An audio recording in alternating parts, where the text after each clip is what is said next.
Hello, it's Brad Laurie, or BlockchainBrad, and today we're doing an exclusive update for Perlin. We have the CEO in the hot seat. His name is Dorjee Sun, and he's here to let you know all about what Perlin are doing. There's a lot of news coming. Thank you, Dorjee, for your time. Thank you, Brad, and good morning all. It's now 8:45 a.m. in Singapore. Beautiful day. Awesome. And obviously the pressure's on. We're going to try and provide you with an update for you on all the things that have been doing. And Dorjee said he's going to try and give you very brief and clear answers. So let's go, Dorj.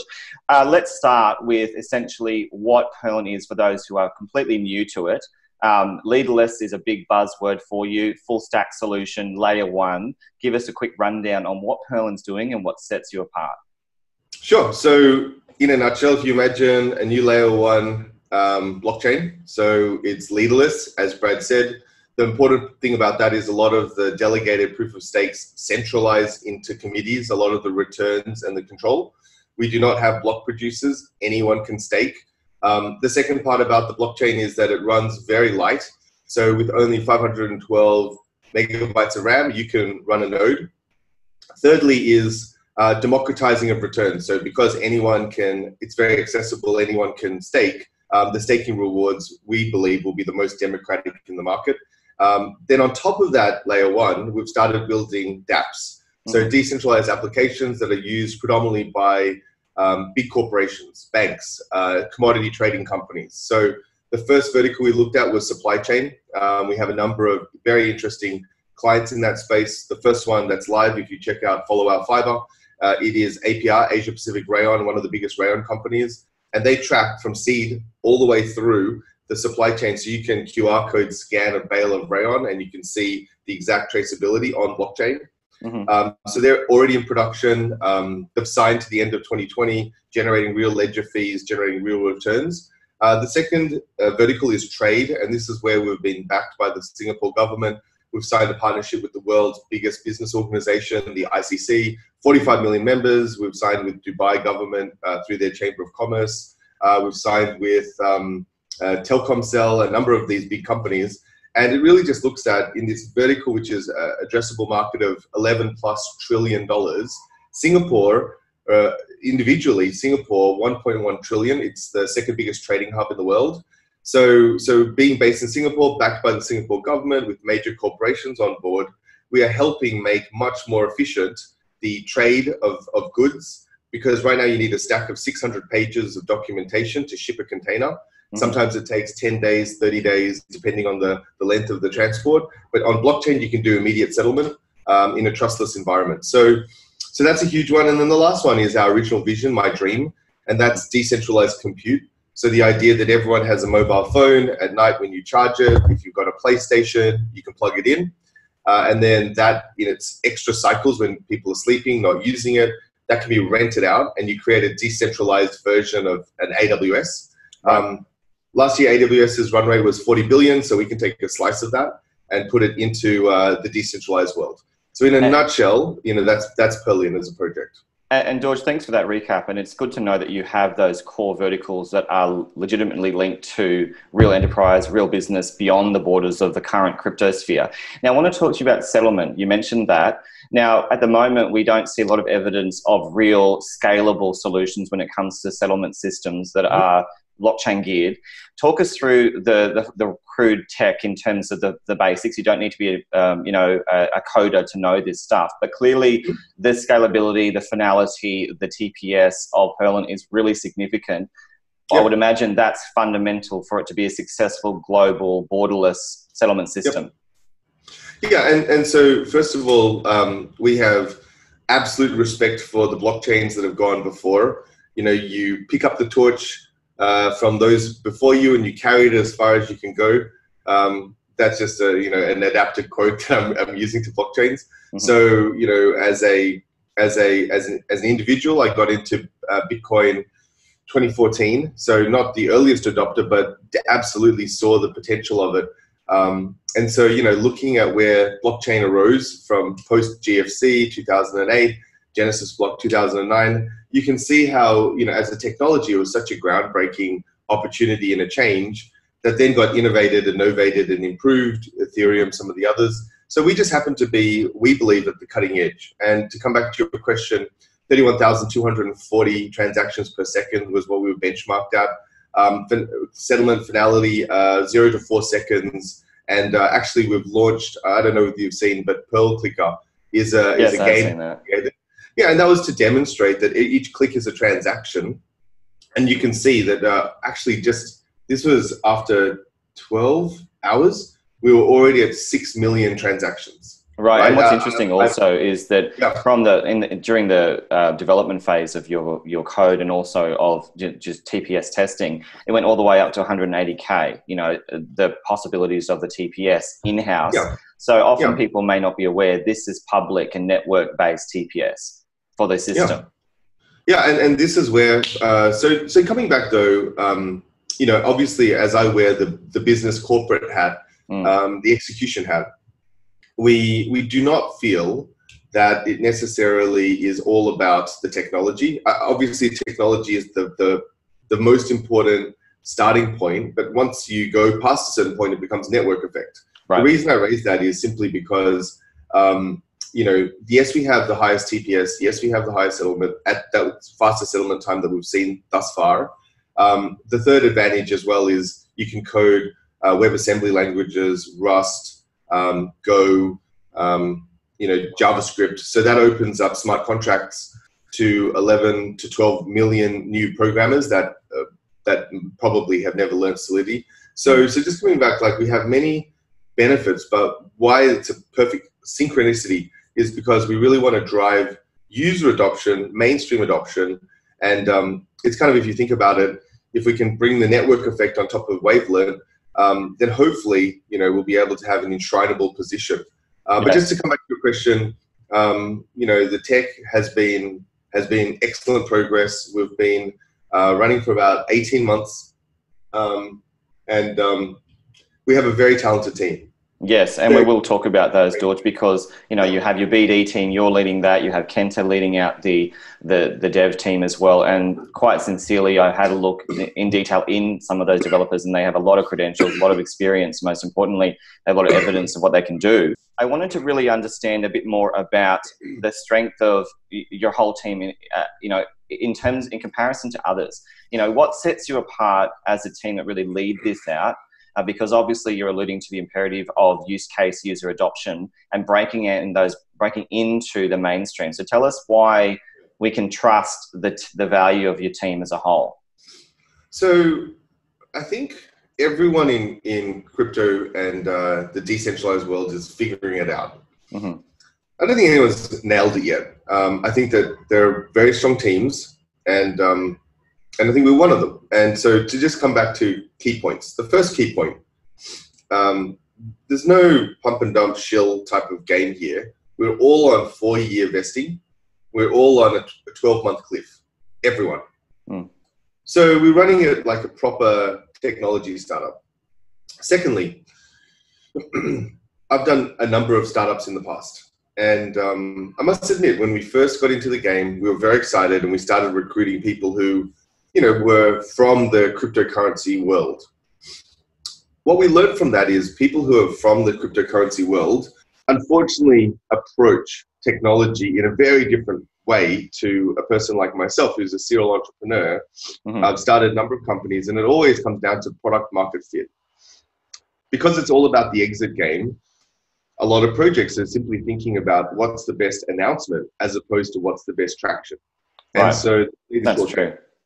And so we've had to let go a number of our team just because they didn't fit the right format. They are thinking short term. They're thinking about weekly. How do I get out? But that's not how you run a team. You have a 10-year vision. And that's why, you know, some people have asked us, why have we raised so much money? We have 6 years runway, nearly 6 years runway. After the IEO, a further 10 years once we unlock our treasury. Mm-hmm. That's what you need to build a company, especially a company in its. So essentially, Dorj, sorry to interrupt, but what you're saying is that you're not fitting into that commonplace, transient, short-term shill like mindset that we often see with the current crypto climate. Often there's this impatience, you know, for profit. You're saying you're going to fit the model, you know, that's tried and tested prior to the existence of this, crypto? It comes from confidence in one, team execution, and two, the longevity of the industry. People are so scared of like crypto winters and, regulators. They actually perceive that they have a very, like, every time they'll do something, they'll think, okay, I better get my exit in 3 months. Right. No company can get an exit in 3 months. In that context, though, Dorjee, do you think that it's likely that we'll see a transition into long-term projects, those that have evidence of real adoption? Look right now, this alt depression, Bitcoin dominance, it's just because they're shit projects. I mean, people ask me, I was asked on an AMA to 5,000 Taiwanese investors, and I said to them, like, honestly, we're not buying, like, I'm not looking at any of that stuff. Well, a lot of the people who are well researched on it and look at the technology of the current offerings of startups, many of them are suggesting that the percentage of non-startups or those that are baseless is in the 90% sort of region. So I think that's a fair assessment, that the majority of startups are just simply there for the metric, there for the short-term position. Well, I mean, to put it into context, right now we're going through a macro bubble. I mean, things are starting to level off, but do I believe houses in Sydney are worth $1 million if they're 50 minutes, an hour from the city? No. So do I believe that to be overvalued? Yes. If I look at the NASDAQ, do I think that some of these tech companies are worth 100x revenue? No. Do I think WeWork, that's making 1.5 billion in losses, is worth 30 plus billion? No. So the thing is, this is not something that's endemic to just crypto. I'm just simply saying that right now we're going through a particular type of speculative period in the economy that often is followed by a downturn. Some people are talking about recession. I still think it's 6 months off. When that recession does come, then the question becomes, okay, post-recession, where are the bargains? If you're cashed up, that's when you're able to acquire companies for notionally good valuations and then build them up again. But to come back to crypto, there absolutely are going to be winners in this. So do I think decentralized technology will ascend to be a major pillar of the internet? Yes. Do I believe some of these companies will be winners? Absolutely. But if you think about automobiles going back a century, at their peak, there was 3,000 auto companies, and that consolidated to, a handful. Right. So it's the same thing. Right. Again, it's that reductionist approach, that filtering of what is currently in existence. Now, with regard to the token, I really want to talk about this because we're seeing the question of security emerge in the sense of, your typical Wall Street model, those that are trusted, even equity-based. Do you think that's a possibility too, that we'll see the emergence more of that type of asset, because the word digital asset is thrown around constantly? Or do you think that the utility token actually has viability and trust and trustability, given that it's based on use? Yeah, absolutely. I mean, I think that ultimately laws are created by men. I hate to say it, but the vast majority of elected officials are men. And as an example, I'll give you cannabis. Is cannabis legal? Well, it is now in a majority of states in the US, but it's legal federally. I mean, it has been plant medicine for 3,000 years, but, because of reefer madness and because of legislation that was brought in prohibition days, plenty of history on this.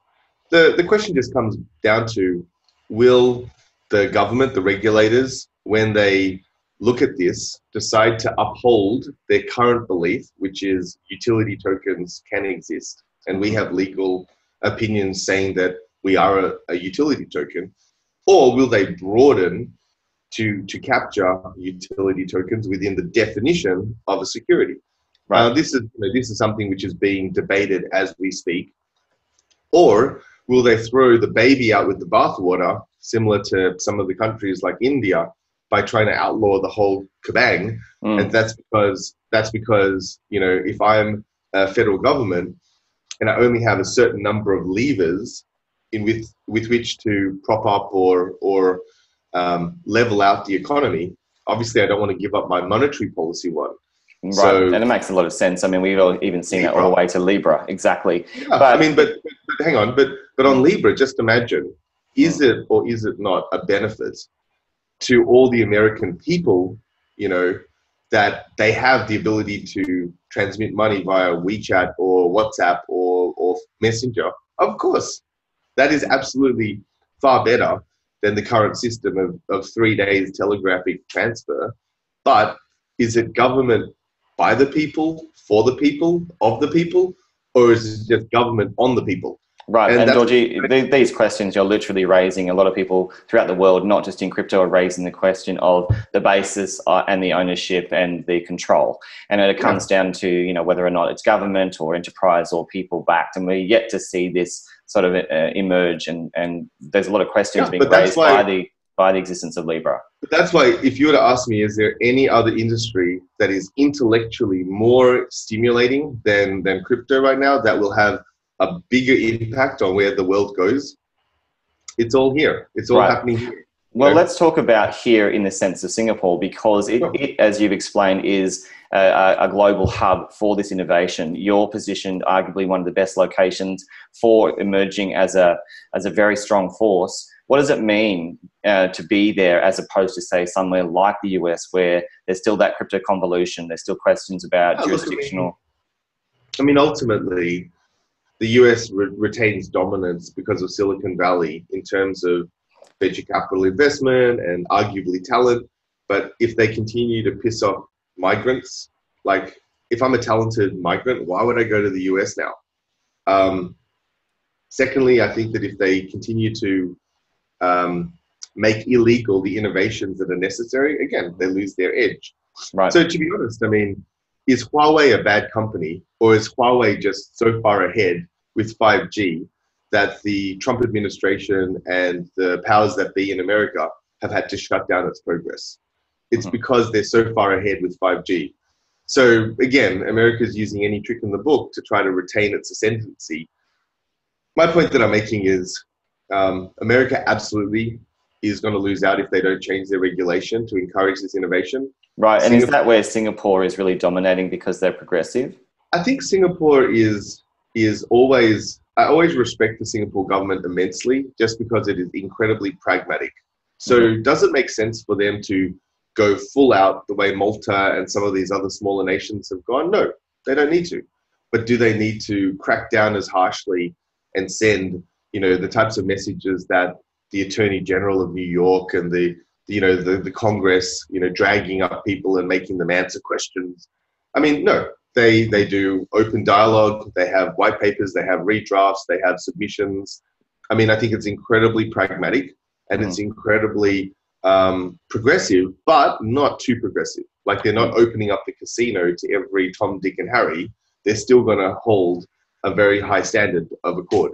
Right, and that's good to know because obviously you have a strong relationship with Singapore. You've alluded to enterprise partnerships. You've certainly mentioned the government. So let's talk about that for a moment with regard to some of those connections, you know, that you do want to broach with us today that you can let us know about. Just how deep are, you know, your connections with these major players?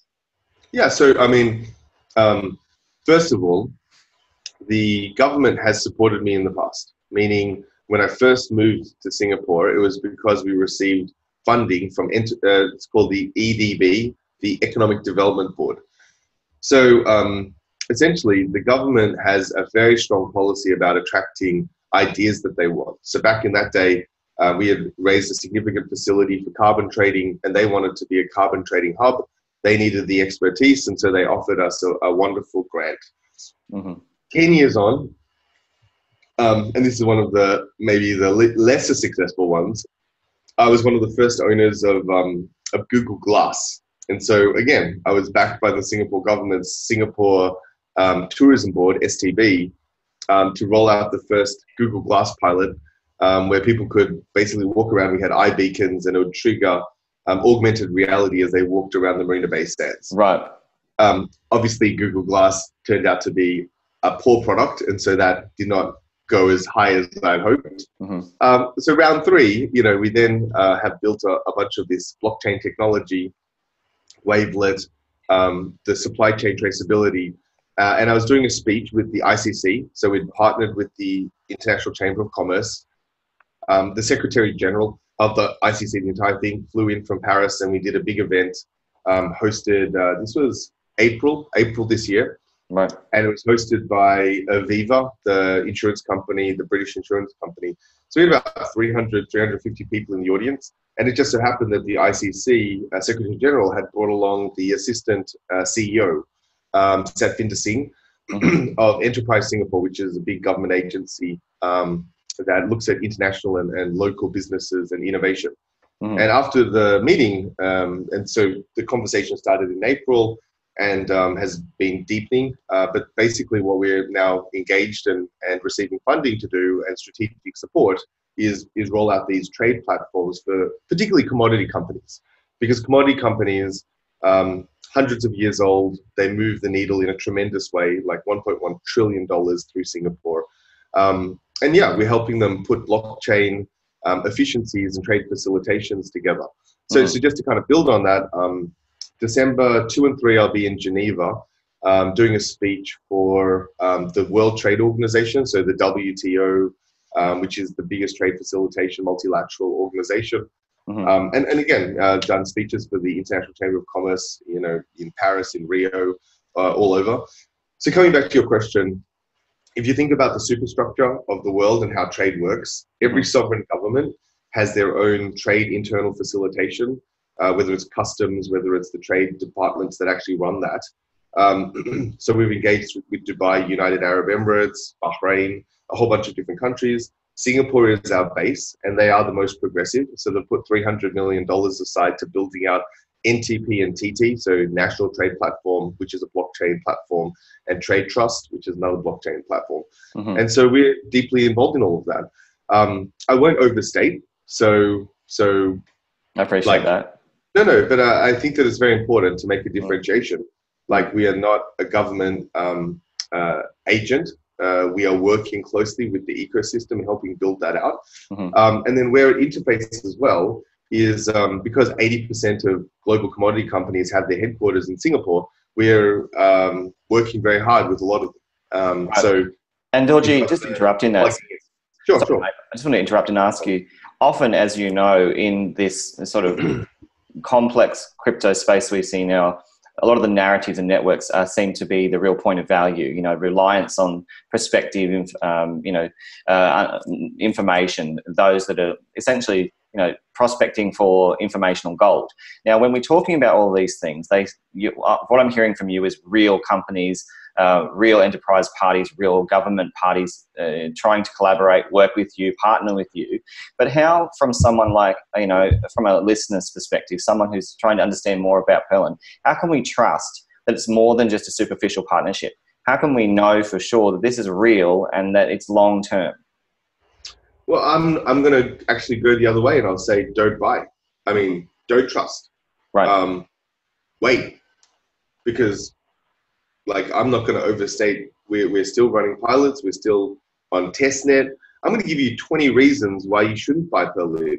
But by the same token, no pun intended, what we're really getting at is not whether or not one should or shouldn't, but more importantly, how do we differentiate between what is a real partnership? You know, for someone who's a CEO, surely you can educate us on how we can distinguish, because there's a lot of bullshit out there with regard to veracity and proof. So, you know, just coming back, obviously, due diligence can take many forms, but it blows my mind that people will receive something that's obviously just being cut and paste from a screen grab, circulated on a WeChat or a WhatsApp group, and they'll trust that more than a fully written, you know, Forbes article that's been stress tested and quotes from other parties. I mean, this community is just a community that needs to up its game. But Dorjee, is that part of the problem, though? It's no different from the fact that people will believe President Trump's tweets more than the IPCC of 2,000 scientists. Right. Like, you have 2,000 people with peer-reviewed data, and people would rather believe a prime minister or a president that obviously has very vested interests in countering science. Right, I mean, but Dorjee, Bolsonaro.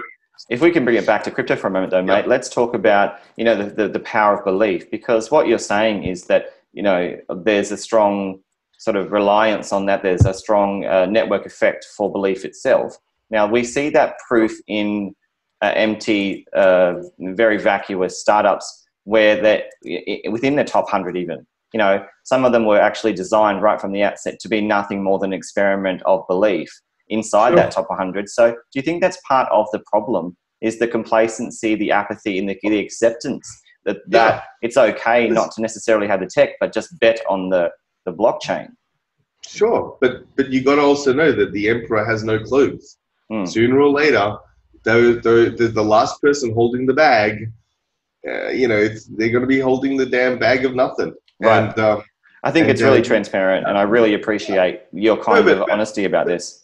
But I'm just telling you right now, every winter for us, because we've got a ton of nuts.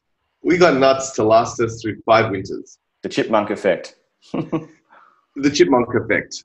We love winters because it just means more of these poorly managed projects, these vaporware projects, they just die. I mean, I wonder, did you see the one that just was debunked in China, which had accumulated $2 billion of Bitcoin? I did see that, yes.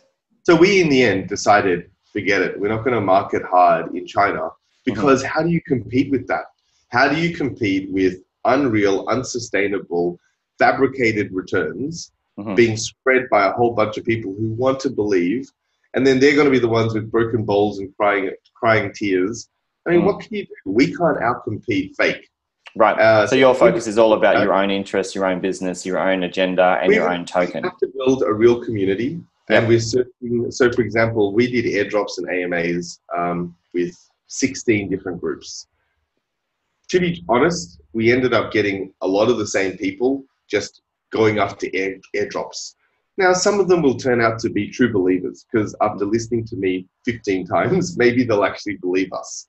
But a lot of people, unfortunately, the game right now has a lot of people going for the free airdrops, getting the free things, passing on information that's obviously false, or just enjoying. It's like high school or primary school when a rumor would go around that Brad likes Stacy, and then people will love to spread it.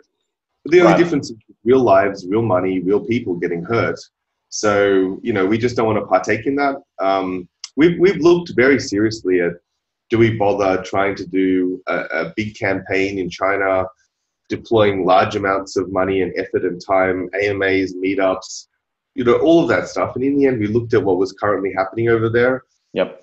And we just said, look, we can't, in an attention economy, which just comes back to people's attention, we can't outcompete people who want to believe in fake dreams. Got it. And essentially that's reflected in differences of agenda in the crypto space as well, whether or not one swallows the shill pill or whether or not they go further and look beyond that into what is fundamentally the tech that will drive innovation if they have the right team and then the enterprise to do it. I just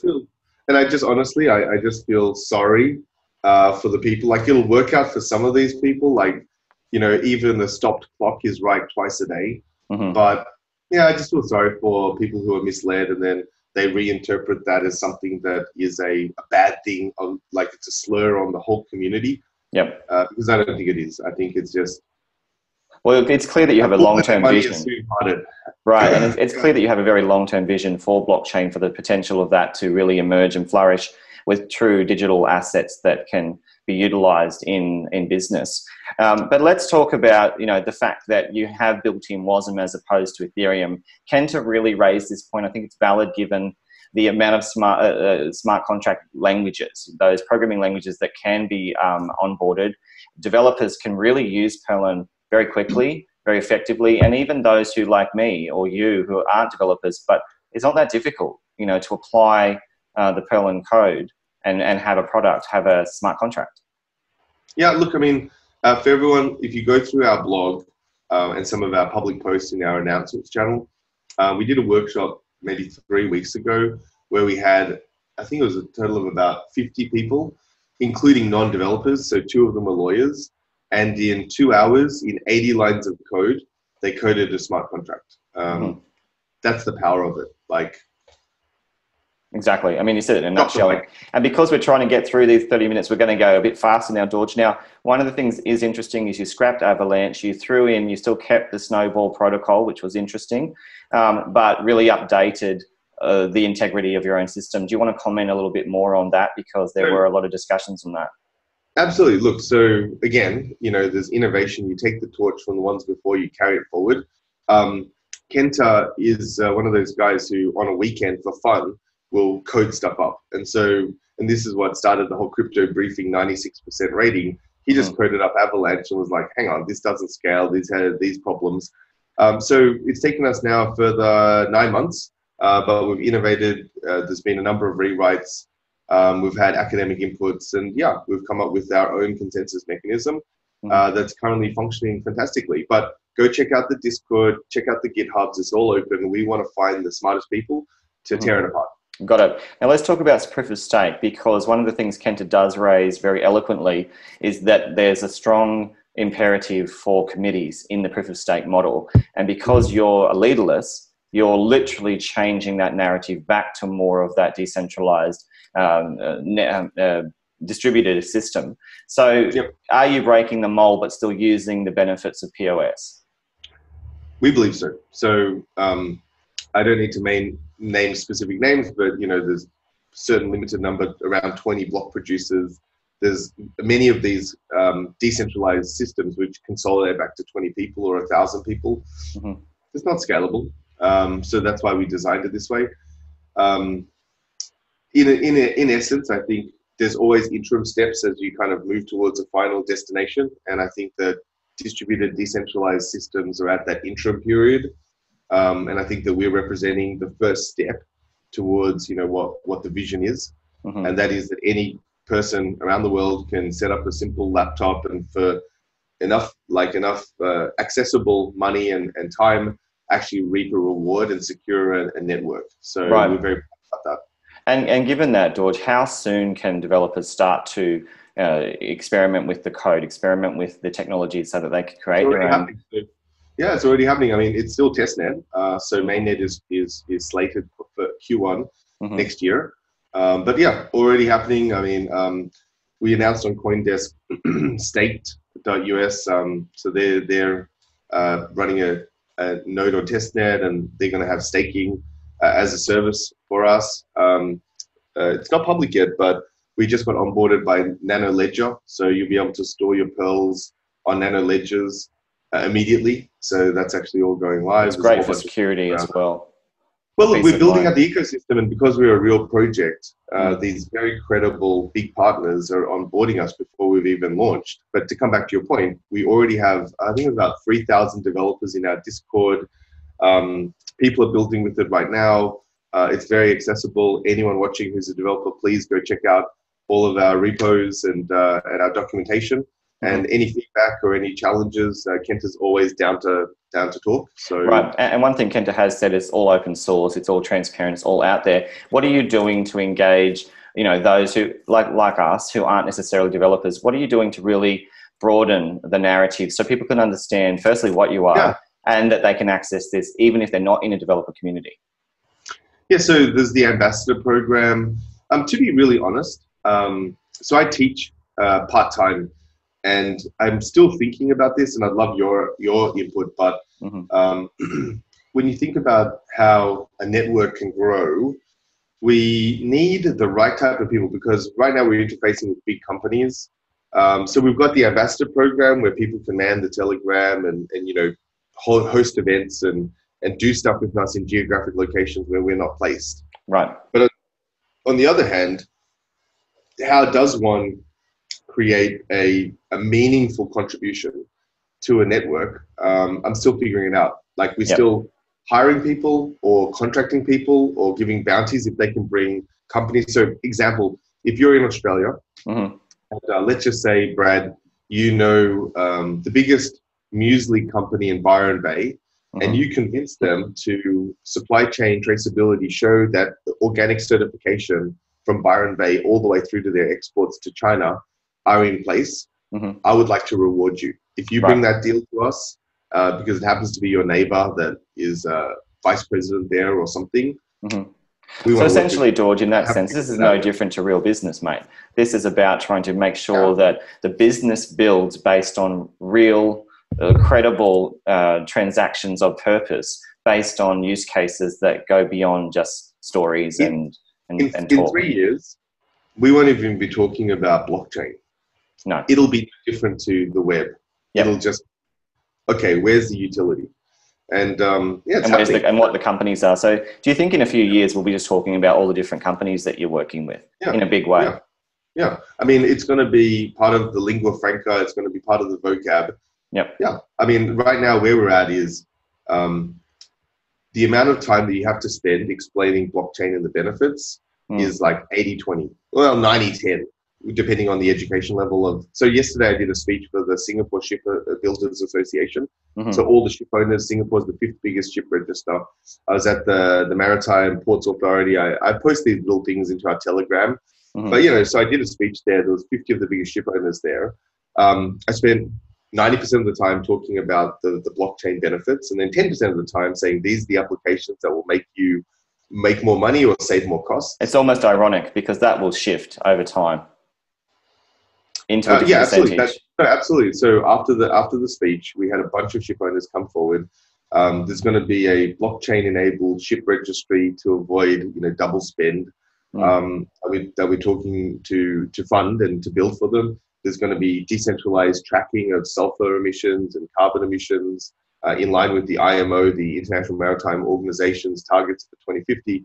I mean, all of this stuff will be built because it's better on a decentralized platform than on a centralized system. And Dorjee, with your experience in business, I really want to get this point clear across if it is indeed the case. Is it economically more efficient? Is it cheaper, essentially, for businesses to utilize this leaderless POS system with a tokenized model? Is it cheaper for them to circumvent all of the different, traditional and mainstream costs? And is that why this benefits them? So trade is the best example, and this is why we're focused on trade and commodities. It takes roughly 600 pages and 5 days to get a shipment in terms of the paperwork to Indonesia from Singapore, and it'll take 2 days to ship the goods because of all the paper. So the paper needs to be cited. There's couriers, freight forwarders, there's shipping agents, there's the letter of credit from the bank, there's 2 banks involved, there's the bill of lading, which has to go through shipping company, governments, customs. All of that is paper. You had it all on blockchain where people have line of sight and trust. I mean, it's already happening. Right. Well, George, I did want to ask, but on that point, you need a tipping point because it's like having a network node of phones or faxes or Facebook accounts of the more people, it exponentially becomes more valuable. So initially, it's going to be Singapore trading with Dubai, and that'll be trade flows. And then it'll be Singapore and China, and then Singapore, Australia. And so now iron ore can flow through, which is a multi-billion-dollar flow.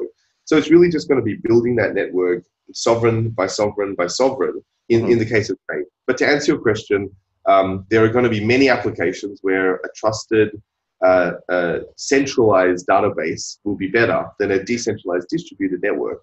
But there are also going to be many scenarios where, like trade, where there's no single governing body that is trusted. You're going to prefer a blockchain. Right. Well, George, let's talk about the elephant in the room, and that is the fact that you are payment geared, you're settlement geared, in the sense that many people right now are arguing for digital gold. They're suggesting that through belief, if one buys, then someone else will, and it will have more value. Now, the question is, given that the integrity of your ecosystem is fueled by your utility token, why would someone, consider that, or should they even consider that an investment, given that it is not a security by design, especially when I would assume in trade you want to move into a more stable scenario so that you can really see trade flourish? So firstly, I'm going to separate. So digital gold and settlement. I do not believe that pearls will be used for payment for iron ore. Right? There's still going to be either an asset-backed, fiat-backed, like Tether-style settlement token. Okay, like a stable coin. Yep, or it's going to be a digital letter of credit, which is the current transition. So first of all, just separating that, $1.1 trillion of trade, it was never intended that Perlin be $1.1 trillion of settlement. Okay. Secondly, as you know, a token, a utility token, increases in value depending on the utility of the network. So whether or not it's velocity based, whether or not it's attention based, whether or not it's buy and burn, whether or not it's right to earn, there are all of these different models which increase the value of a utility token that have been shown legally to still be utility. So we're still a utility token. We're still a network that's growing in value. And when you look at the projected utilization of our network, we absolutely believe that our value will increase in terms of the network value and therefore the token.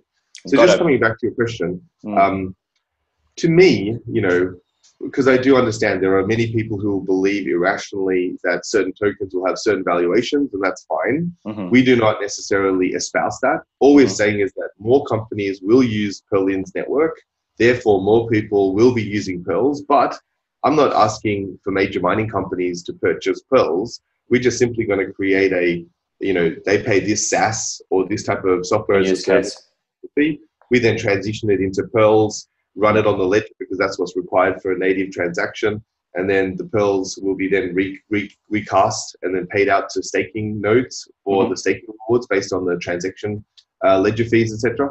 So just coming back, it's a very clear process where the more fiat revenue generated service provision means more Pearls, means more staking rewards, means more value creation because the network is more valuable.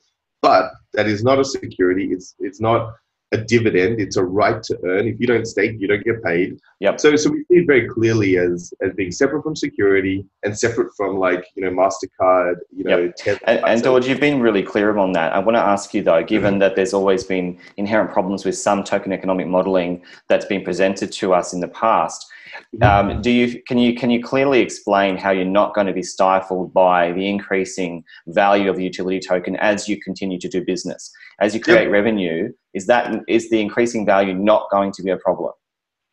Yep, no, not a problem. And so we've got one of the foremost professors of economics from the University of Chicago, Anup Malani.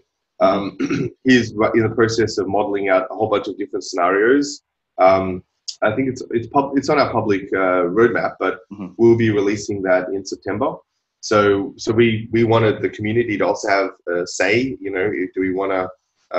These are the different scenarios. These are the different modeling. This is the different potential mechanics. But we thought it was important that the community get engaged because this is coming back to an earlier point you made. This is one of the ways that a non-technical community member can get involved. And hopefully, it's always, every time we do these initiatives, it's a call to action that hopefully some talented community members will come forward and will increase our tribe. So just coming back, so end of September, I would love to do another call. I'll bring Anup on and let's talk about the tokenomics. No, he's a very, very impressive guy. He was just actually in Latin America working with the governments. Right. Yes, I've seen some posts with Brazil as well, and I'm assuming there's a lot more countries to come. But Dorjee, and I'll look forward to having that conversation. Let's talk about the elephant in the room as well, another one, and that is the token itself. I want to clarify from you, from the source directly, about any of this, so-called FUD that's been out there with regard to every aspect of your lockup, all of the different tiers, if there's been any means of pre-sale, private sales. Just clarify everything you want to say to the people so we really get real and know what's going on with yours. So when you have a market that moves the way that the crypto market has moved, you're going to have peak markets and troughs. And at every point in time, you're trying to price a token based on demand and macro. So it's been a clunky process. So when the seed happened, Ethereum pumped to 1,400 at its very peak. And so this was January 2018. And so, you take money at that level. And then by the time the private sale came in, I think it was pegged at like 300, so then you had that level. And now then it went down to 80, and then now we're at whatever it is, 180, 190. The point that we're making, and then obviously against that graph, you've got a second graph, which is the growth of the project in terms of what should be the expected token price. And then the third graph you map on top of that is fake news. So someone in some chat group, and I think we found the guy and we had a chat with them, circulated a very fake 2 cent, 4 cent, 20 cent thing. Right. I did see actually some of them myself, all these different suggestions. It was just a graphic. And then, suddenly it gets passed around to everyone and everyone's like, oh, this is crazy. But if you look at Algorand and if you look at many of the other very, very big, like look at Dots, look at all of these guys. I mean, I actually think that we've been in a band of, at the very cheapest, at the highest price. And so obviously we normalize it at the seed round it was roughly 6 cents. And right now we're going on market at 7.7 cents for the IEO. I mean, hopefully that's a very clear signal that the market is where it is. It's a big opportunity for many of the community because we want it as democratic. You're going to see, fingers crossed, you're going to see a very democratic distribution of tickets after the IEO. We wanted to get as many people involved as possible and as many people to get a return, at least in terms of supporting us. And so just coming back, so the private sale got in at 20 cents. Strategic round was 10 to 12 cents, depending on the price of ETH again. And, I sincerely, from across the entire team, apologize if there were any broken eggs, but sometimes eggs need to break to make an omelette. But the important thing is long-term viability of this project. We are funded. We are going to be around. And really what causes the most pain is expectation misalignment. Right. To anyone who's budding, it's because their expectation, I mean, we've been around for 18 months. Anyone who's budding us, that's expecting a big return, what investor or what token holder or what realistic person expects a huge return in less than that's the thing though, George, is that, right, but that's the thing is that it's reasonable for those who've been solely in crypto to have those perhaps unrealistic market expectations because that's their experience so far. So I want to talk to you about one thing that has to be asked, and that is that you mentioned there's been these different prices. It's all transparent on your website. I've had a look. But mate, when it comes to those that did actually, go and invest and support the startup itself, that is Perlin, and they paid that 20 cents, and now you see the IEO price at 7.7. Can you see their argument and their concern? Can you see a valid... Absolutely. And this is, honestly, if you have to get a clip and you want to circulate it, I apologize that I was not able to do more for all of our token holders. But if you understand the negotiation process with Binance and the top exchanges, there was really only one exchange that had the organic market that we needed to build the community, and that was Binance. Right. And we negotiated with them for 10 months. Their original lockup suggestions were 4 years. In the end, it was the team and the seed investors that have the 1 year cliff, so nothing for a year, and then, or 6 months, for, I think seed gets the first distribution in 6 months, but then 4 years, right? 4 years. So coming back, in the end, I sincerely apologize to all of my token holders, but it was like trying to wrestle a bear, a huge, huge entity.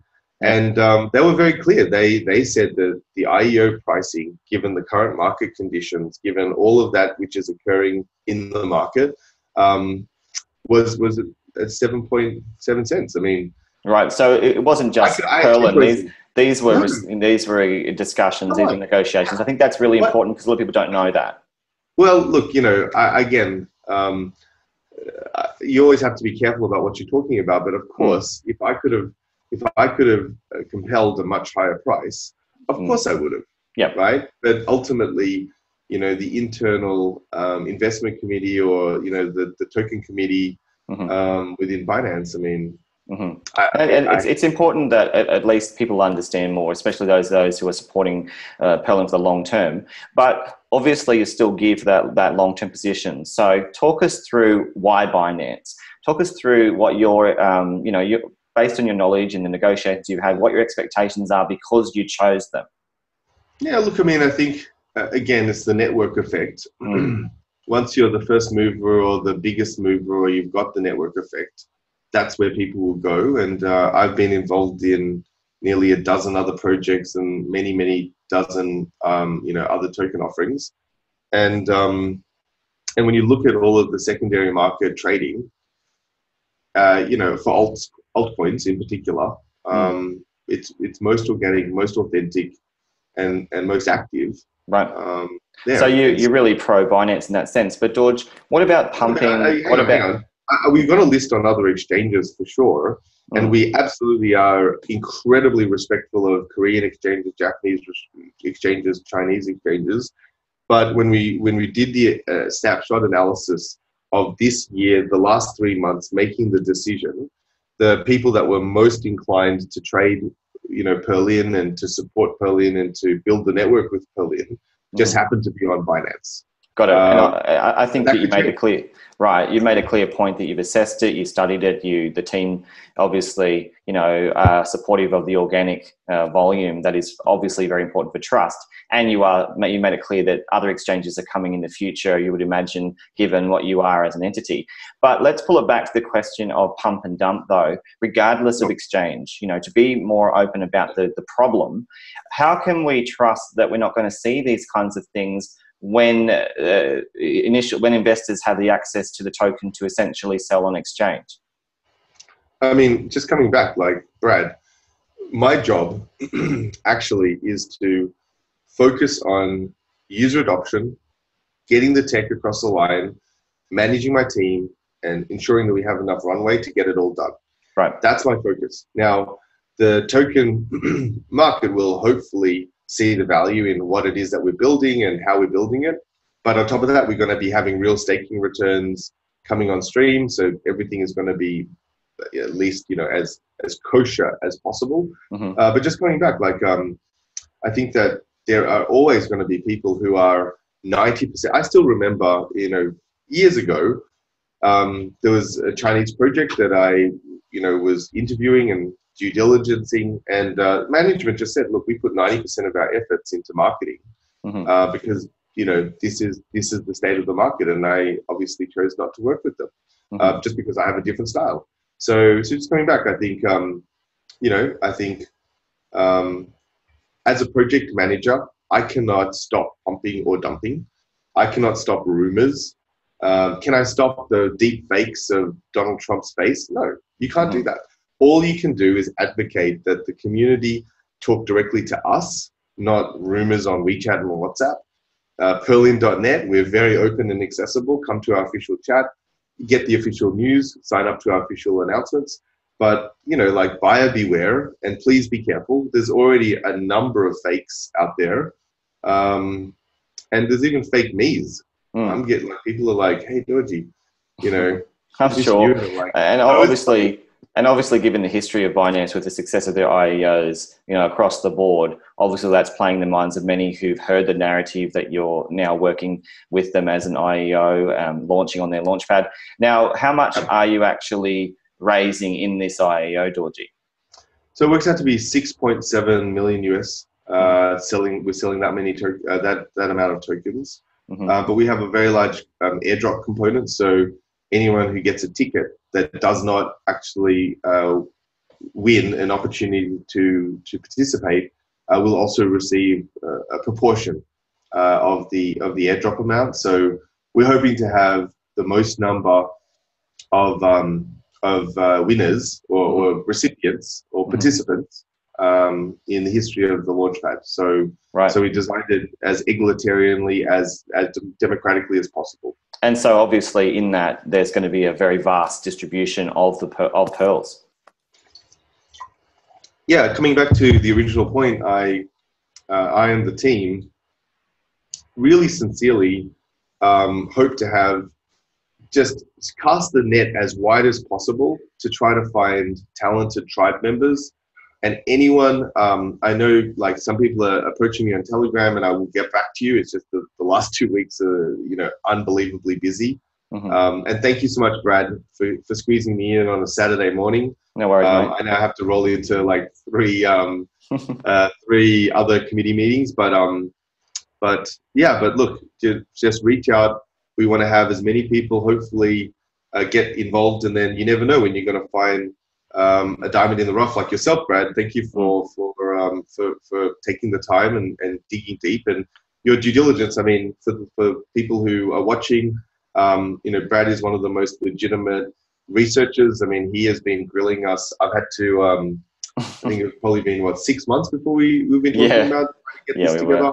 Right. But really appreciate your diligence and stick with it. I think that the market is changing where vested interests or manipulating of information is going to become hopefully less prominent. Yes, I would argue the same, Dorjee. We're certainly moving into that realm. Now, before you go, because I know you do have to, I quickly want to just touch on government enterprise just a little bit more and dig deep into what you do know, understand a bit more of the CEO brain. Now, give us some understanding of countries, just as, off the top of your head, because I've seen a lot of them come out, just in terms of global scope. Just give us a bit of a taste of just the level of, reach that you have with regard to governments. Sure. So, we already have signed engagements with the Singapore, so Singapore's government, Enterprise Singapore, Dubai. So Bahrain is in deep negotiations. We've got a couple of pilot proposals. Mm-hmm. What about India? So we've signed with India. That's through their innovation arm. It's part of the Prime Minister's office, Niti Aayog. So the Indonesia's national carrier is Telkomsel. Mm-hmm. So Telkom we've signed with them. Mm-hmm. So we really started just building out the trusted node network in Southeast Asia.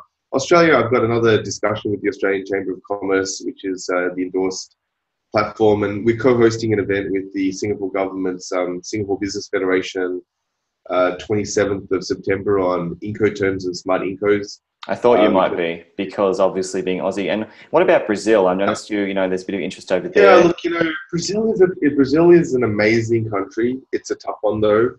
Just because the current president is in the same vein as Donald Trump, and he's very. I think that so just because we're working with the International Chamber of Commerce, we have a meeting with the EU after their holidays, and so that's about 2 weeks now. Mm-hmm. And then through them, because they've got the free trade agreement with Mercosur, which is all the Latin American and South American countries. Yes, I know that one. Got into those negotiations. So, we'll probably do something with Ecuador, Colombia. So we've had conversations with all those. So it's really like building off this platform. But just to be very clear, the last few that I mentioned, no signed engagement. We've had a number of phone calls. There's a lot of interest, but distilling that into something that's actionable will still take months, maybe a year. That's just how these governments work. Yeah, it sounds like you're going to be very busy in the next few years, Dorjee, and obviously more countries to come. Yeah, no, look, I mean, without question, in the next 10 years, this paper-based system will move to digital, and the current manual tracking of containers and ships will move to digital. So I had one of the main investors at one of the satellite companies called Spire. I was with them last night after our event. So that was we met at 9 p.m., finished at 10:30. Love my patient wife. And we've just been connected to the founder of Planet Labs. So if you think about tracking of all ships and containers and supply chains, that's obviously a perfect environment for us to move on blockchain with smart contracts, self-executing, and trustless environments. So there's all of that going to happen. Touching on those real verticals, I think that's going to be important. Now, Dorjee, just with regard to enterprise, give us a bit of a quick recap on what you see for the next, let's say, year, based on things like this. In your literature and statements, things like 40,000 companies, 150 countries, 120 institutional investors, 45 million users. Give us a bit of an understanding of just what it means in enterprise for what Perlin's planning on doing. Yeah, so ultimately, it's a network effect. And to do that, we need to build trust, build real product, and build a product market fit. So we'll have, as I mentioned, hopefully in September, we'll have a pilot of something that will be useful. And then once you get one company it's a single node. 2 companies, it has a bilateral node. 3 companies, one company can go to 2 parties and the other 2 can go to 2 parties. So it's really just about that long slog of getting company to network with company to network with company. The super level is you have the World Trade Organization, the ICC, and governments, sovereign governments also participate. So if you have trusted country to country. So the short answer is, you know, I don't want to gild the lily. It's going to be, you know, it's knife to knife combat, man. This is I'm hearing you, brother. But what about the pipeline, though, Dorjee? Given that clearly there's a long road ahead, have you got a strong pipeline of enterprise parties lined up, ready to go? All I'm going to say is some of these partnerships are not public yet. So far, we've signed 30 plus very strong partnerships. So in the next 6 months, I would just really encourage the community and your viewers to please stay in touch. You know, we'll release everything once they're properly vetted and been approved. But yes, the pipeline is very strong, and now it's just about, you know, execution. And that's why, coming back to the very first question, you know, in terms of what's different about us is we're execution focused. We've hired some of the wrong people, but we had to let them go. We've got a lean, strong team, and we're all incentivized, and we're funded for, you know, what will be 6 to 10 years of execution. Got it. Now, IEO dates, just so you know, so people are aware, because that is coming up. Many people would want to know this. Give us a bit of a statement on when this IEO is happening specifically. So I'm not supposed to talk about some of this stuff just from a compliance requirement from the exchange side. So if you don't mind, people just check out the Telegram, check out the website, and if there's any questions or uncertainty, please feel free to reach out to the exchange or to our team. Sure. Now, Dorjee, I'm going to ask you a tough question, so get ready for this one. This one's about advisors. I had a look at some of the advisors on your website. We see very quickly that there's a lot of representatives from funds, from crypto funds more specifically. What can you tell us about the fact that quite often in crypto, there's the initial interest because of the value that clearly you bring with your tech. They've done their DD and assess that, you know, they want to collaborate in that sense. But what do advisors do? Do they bring value? And, you know, in the sense of Perlin, what is their role? Yeah, look, I mean, as you know, every industry is about relationships and access. So when you're first starting up a project, you know, we need support. And so you need advisors, you need mentors. So just even as life advice, you know, I've always believed that if you have mentors that you can learn from, you're going to be more successful as an individual. So yeah, as a project, we have a number of amazing advisors. To give you an example, Professor Noop Malani, as I mentioned before, I'm never going to have his level of expertise in economics to do the modeling that he's doing for us as an advisor. So that's one example. Michael Arrington, who's the founder of TechCrunch. Yes, I met Michael. Yeah, so he's absolutely fantastic in terms of him being able to open doors in Silicon Valley, because I'm based in Asia, in Singapore. So when the product is ready and we've got demos running, we're absolutely going to go over to the US and then get all of that set up. And he'll be able to create all the introductions. And then, you know, just even finance negotiations, listing, market making. I mean, there's just so much to do. So all of those things, do you think that what I'm getting at is, are these all allies in terms of that longitudinal vision that you have? Because we've seen others that, you know, other startups that have had advisors that have been crypto capital firms or venture capital firms that really, I would imagine, have just dumped on the subsequent retail investors. So I just want to really clarify with you that they have an agenda beyond the token itself. So I think you asked the tough question, but a fair question. We actually have what's a token review committee, and that's just really looking at, have people obliged to execute on the advisory agreements that we've signed. So our advisory agreements are 2 years. So advisor, if you look at the token release schedule, advisor tokens are, again, they're 4 years. I think they're 4 years or 2 years. So they're vesting. They're not able to dump. Okay. That's what I want to know. Okay. So the standard amount of the tokens is also much lower than you might normally see. And they're staged in terms of a proper vesting agreement. And also, you know, we've actually had six advisors terminated by the token review committee because they haven't obliged or met their obligations, because it's a 24-month obligation for them to continue to assist us in specific fields. And if they've disappeared, or if they've just like thought that they could just, you know, claim tokens and then disappear, and so proof of work, proof of literal work.